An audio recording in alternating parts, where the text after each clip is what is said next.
ఈసారి అట్లా చూడొద్దిగా. ఈసారి కారు గుర్తు మీద ఎవరొస్తే వాళ్ళే కేసీఆర్ పంపించిండు, ఆయనకే ఓటెత్తామనాలి తప్ప ఇక కోడిగుడ్డు మీద ఈకలు వేసి కూడా బంద్ చేయాలి. ఈయన మంచోడా చెడ్డోడా, ఈయన మంచోడా చెడ్డోడా గట్టిగా గుద్దాలి.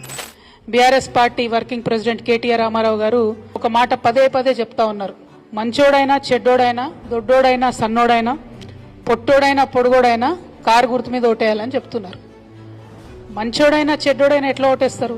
ఎందుకు ఓటేయాలి? ఫస్ట్ ఆఫ్ ఆల్ చెడ్డోడైనా కూడా కేసీఆర్ గారు లేబుల్ వేసి అమ్మితే ఓటేయాలని ప్రజలకు చెప్పడం అన్నది కరెక్ట్ కాదు. అసలు చెడ్డ క్యాండిడేట్లు ఎందుకు సెలెక్ట్ చేస్తున్నారు? ప్రజలకు పనిచేసే క్యాండిడేట్లను సెలెక్ట్ చేయండి.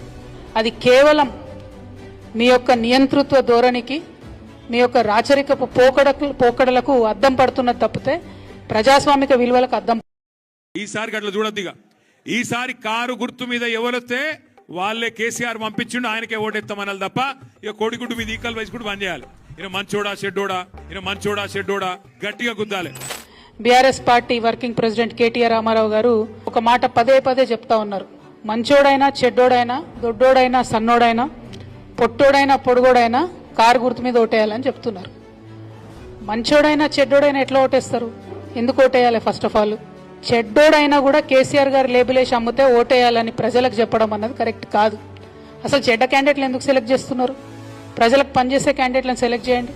అది కేవలం మీ యొక్క నియంతృత్వ ధోరణికి, మీ యొక్క రాచరికపు పోకడలకు అద్దం పడుతున్నది తప్పితే ప్రజాస్వామిక విలువలకు అద్దం